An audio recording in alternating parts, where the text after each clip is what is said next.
안녕하십니까, 상경환입니다. 이번 시간에는 데이터 분석을 위한 기본적인 단축키 한번 좀 살펴보실 건데요. 공통적인 단축키만 설명드릴게요. 각 프로그램마다의 단축키는 다 다르기 때문에 그런 부분에 대해서는 각 프로그램마다의 단축키는 별도로 좀 설명드리고, 공통적으로 여러분들 아셔야 될 부분만 말씀 좀 올리도록 하겠습니다. 그래서 컨트롤, 시프트, 알트, 방향키 매우 중요하죠. 방향키, 홈키, END키, 윈도우키, 이 정도를 설명 좀 드릴 수 있도록 하겠습니다. 자, 데이터 분석에 대해서 간단하게 좀 말씀을 좀 드릴 건데요. 기본적으로 윈도우 단축키부터 살펴봐 드리도록 하겠습니다. 자, 해당되는 키보드 한번 보여드리도록 하죠. 자, 여러분들의 키보드하고는 조금 다를 수는 있는데요. 기본적으로 윈도우에서 제공되는 키보드입니다. 이거 한번 좀 설명 좀 드려볼 건데요. 우선 ES 키부터 이렇게 나타나시는데, 요걸 우리는 윈도우 키라고 합니다. 요것을 우리는 윈도우 키라고 하시고, 가장 많이 쓰시는 건 컨트롤, 시프트, 알트, 이 세 가지를 매우 잘 쓰셔야 됩니다. 이걸 많이 쓰셔야 되고요. 그다음 방향키, 그다음 홈, END, 요거, 그다음 페이지업, 페이지 다운. 여기 위치가 조금 다르신데 일반적으로 이렇게 나오실 것 같고요. 그 다음에 조금 또 중요한 부분이 요겁니다. 요 키가 되는데, 여러분들 아마 백스페이스 옆에 있으실 거예요. 백스페이스 요 사이쯤에 아마 있으실 겁니다. 백스페이스하고 요 사이에 원 표시, 우리나라의 원 표시를 보실 수가 있게 되는데요. 자, 우리나라 원 표시, 요걸 말하죠. 요거를 우리는 역슬래시라고 보시면 돼요. 이거를 우리는 역슬래시라고 보시면 되실 것 같아요. 그래서 해당하는 부분을 보시게 되면 R이나 파이썬 같은 데 입력을 하다 보면 역슬래시를 입력해야 되는 경우는 이렇게 해당되는 원 표시로 나타나는 부분으로 사용해서도 큰 무리가 없으실 것 같아요. 이거랑 이 부분은 똑같은 내용이니까 참고해 주시면 좋으실 것 같고요. 맨 위에는, 펑션키가 따로 있죠. 그런데 가장 중요한 몇 가지만 좀 설명드리고 가겠습니다. 우선 많이 쓰시는, 이제 기본적으로 윈도우 키보다, 그러니까 컨트롤 C, 가장 많이 쓰시는 건 컨트롤 C죠. 컨트롤 C는 카피, 컨트롤 V는 붙이기, 컨트롤 X는 드러내기. 이건 다 기본적으로 아실 것 같고요. 찾기는 컨트롤 F입니다. 파인드라고 해서 컨트롤 F는 찾기. 그 다음에 컨트롤 H는 찾아바꾸기입니다. 다시 컨트롤 H는 찾아바꾸기, 이렇게 보시면 되실 것 같고요. 그 다음에 뭐 여러 가지가 있는데, 그 다음에 컨트롤과 알트 키 하시기 전에 윈도우 키부터 간단하게 좀 설명드리고 가도록 하겠습니다. 자, 왼쪽 하단에 있는 것을, 이거를 윈도우 키라고 하시는데, 몇 가지 좀 설명드리기 전에 몇 가지 탐색키, 방향키, D, 그다음 컨트롤 시프트 N, 그다음에 이모티콘, 그다음에 뭐 요 정도를 기본적으로 좀 말씀 좀 드리고자 합니다. 자, 우선은 해당되는, 여러분들이 윈도우 탐색키를 많이 쓰실 겁니다. 윈도우 탐색키. 그럴 경우는 윈도우 키 누르시고 알파벳 E, 익스플로어잖아요. 그래서 찾게 해서 딱 누르시게 되면 탐색키가 바로 활성화가 됩니다. 윈도우 탐색키를 바로 활성화 시킬 수가 있게 됩니다. 자, 계속 갑니다. 먼저 이 탐색키를 먼저 선택을 하시고, 윈도우 키 누르시고 방향키 왼쪽으로 누르시게 되면, 이렇게 왼쪽으로 누르시면 방향, 여러분 화면에서 정중앙 왼쪽으로 이동을 하게 됩니다. 예전 버전은 안 되고 윈도우 10만 가능합니다. 윈도우 10만 해당 부분을 단축키를 사용하실 수가 있습니다. 그 다음에 윈도우 방향키 오른쪽 두 번을 누르시면 오른쪽으로 이동을 하실 거고요. 위로 누르시면 전체 화면으로 바뀔 수 있는 것을 보여줍니다. 다시 윈도우 키 누르시고, 다시 윈도우 키 누르시고 왼쪽, 그 다음에 오른쪽, 그 다음에 방향키 위로 누르시면 전체 화면으로 여러분들 살펴보실 수가 있게 되고요. 다양한 부분도 다 가능합니다. 메모장에서나 그런 부분에서도 다 해당 부분을 살펴보실 수가 있게 되는데요. 여기서도 윈도우 키 방향키 왼쪽으로, 그 다음에 파워포인트나 엑셀에서도 방향키 왼쪽 하시게 되면 화면 분할을 하실 때 매우 유리하게 살펴보실 수가 있습니다. 자, 그 다음에 바탕화면입니다. 바탕화면인데요. 윈도우 알파벳 E, 그 다음 방향키 말씀드렸고요. 윈도우 키 D를 누르시면 바탕화면으로 바로 이동을 한다는 거. 다시 한번 윈도우 키 D를 누르시면 원상태로 나타나게 됩니다. 자, 그 다음에 컨트롤 시프트 N이라고 하는데요. 컨트롤 시프트 N은 새로운 창을 만드는 게 되는데, 공통적인 게 있고 아닌 것들이 나타납니다. 어떤 것들이 있는지 몇 가지 좀 설명드리도록 할게요. 탐색기에서 죄송합니다. 메모장에서 새로운 이름, 여기서 여기 보시면 새로 만들기, 새 창을 누르시는 거를 기존에 있고 새롭게 만드는 것을 새 창이라고 하죠. 그래서 컨트롤 시프트 N을 누르시면 얘가 새롭게 창을 열어보실 수가 있습니다. 근데 엑셀이나 각 프로그램마다 단축키가 조금씩은 다르시니까 이거는 좀 참고해 주시면 감사하겠습니다. 윈도우 키 누르시고요. 윈도우 키 누르시고 방향키 마시고 요거 누르셔야 됩니다. 요거 누르시게 되면 다시요.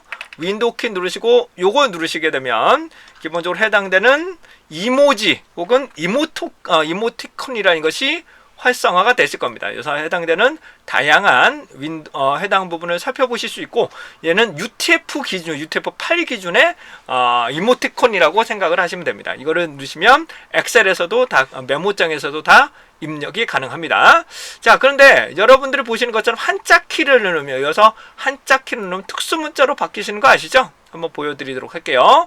자, 엑셀에서 한번 살펴봅니다. 엑셀에서도 되고요. 다른 데서도 다 가능합니다. 자, 자료를 제가 만약에 미음을 누르고 한자 키를 누르시면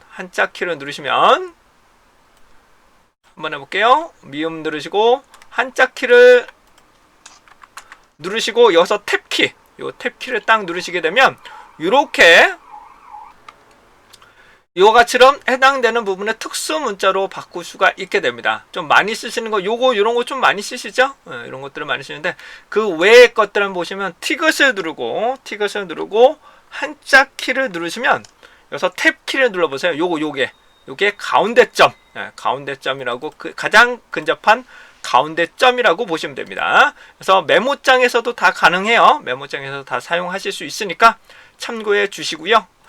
자, 그 다음에 컨트롤하고 시프트 키에 대해서 좀 말씀을 좀, 컨트롤을 누르시고 컨트롤을 누르신 상황에서 컨트롤 누르시고 선택을 하시면 이게 다각적으로 선택을 하시는 거죠. 다각적으로 선택을 하시는 거고, 그 다음에 시프트를 누르시면 영역을 선택합니다. 시프트를 누르시고 마우스 오른쪽을 누르시면 영역을 선택하실 수가 있습니다. 자, 만약에 저 같은 경우에는 엑셀이 있다고 가정을 해보겠습니다. 엑셀에서 제가 컨트롤 누르고 END입니다. 다시 컨트롤 누르고 END 키. 다시 컨트롤 END를 누르시면 얘가 유효한 맨 아래쪽으로, 유효한 데이터의 맨 아래쪽으로 이동을 하게 됩니다. 컨트롤 누르시고 아래를 누르시면, 방향키 누르시면 끝까지, 그럼 맨 밑으로 이동되시는 거 아시죠? 엑셀에서도 이런 기본적으로 나오실 것 같고요. SPSS에서도 똑같습니다. SPSS에서도 데이터 보기에서 컨트롤 누르고 컨트롤 누르고 방향키 위로 누르시면 위, 컨트롤 누르시고 아래 누르면 맨 아래쪽으로 이동을 합니다. 그리고 컨트롤 END를 누르시면 유효한 데이터의 맨 하단으로 이동을 하고, 컨트롤 홈을 누르면 맨 위로 이동을 합니다. 이걸 쓰는 이유는 다시 한번요.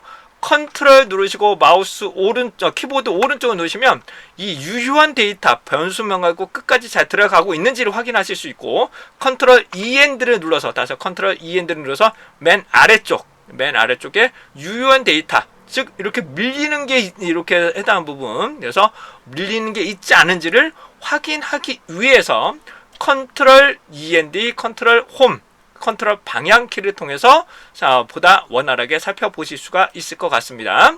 언제 또 많이 쓰냐면 영역을 선택하거나 그럴 때도 많이 쓰게 되는데요. 여러분들 뭐 한글이나 그런 것들도 다 아시겠으나 기본적으로 SPSS부터 좀 말씀을 좀 드려보도록 할게요. 데이터 분석을 한번 실시해 보도록 하겠습니다. 제가 기술 통계를 한번 돌려볼 건데요.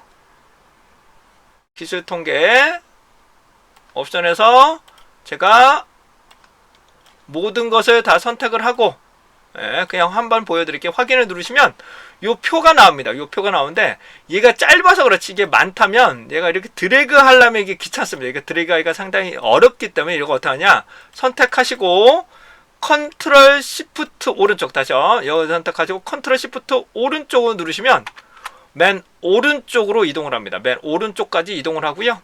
컨트롤 시프트 END를 누르면 컨트롤 시프트 END를 누르면 이 아래까지 영역을 한꺼번에 선택할 수가 있게 됩니다. 다시 이 범위가 이 내용이 너무 많으면 드래그로는 힘듭니다. 드래그로 힘들 경우는 해당하는 부분을 컨트롤 시프트 END나 컨트롤 시프트 방향키로 들어서 영역을 한꺼번에 선택을 하시게 되면 보다 빠르게 영역을 선택하실 수가 있게 됩니다.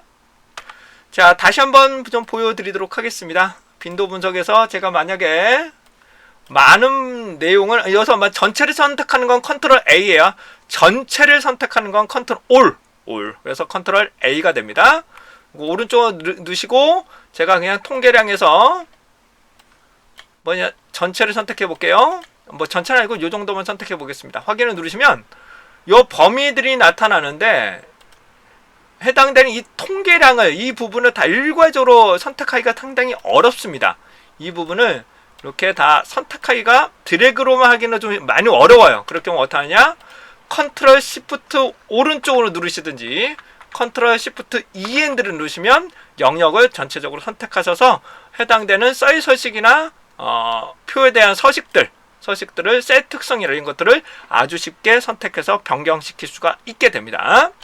자, 다시 한번요. 컨트롤 시프트 오른쪽, 그 다음에 방향키 아래쪽으로 내려서도 이 영역을 한꺼번에 좀 살펴보실 수 있어요. 엑셀에서도 똑같습니다. 엑셀에서도 컨트롤 시프트 아래로 누르면 여기서부터 영역을 아래쪽으로 영역을 선택하시는 거죠. SPSS에서도 똑같습니다. SPSS에서도 여기서부터 컨트롤 시프트 아래로 내리시면 영역 아래까지 선택을 하실 수 있다는 점 말씀을 좀 드립니다. 자, 다음은 아래서 한번 살펴봅니다. 아래서 같은 경우는 이 부분을 여기서부터 맨 왼쪽으로 이동하고 싶다 그러시면 이게 해당하는 부분보다 조금씩 다르더라고요. 그래서 정답은 있는 건 아닙니다. 정답은 있는 건 아니고요. 컨트롤을 하고 방향키 누르면 한 칸씩 이동을 하고 컨트롤 시프트 왼쪽 해두면 영역을 선택하는 거죠. 영역을 선택하는 거고 컨트롤 홈을 누르면 맨 위로, 다시 컨트롤 홈을 누르면 맨 위, 컨트롤 END를 누르면 맨 하단으로 이동됨을 보실 수가 있게 됩니다.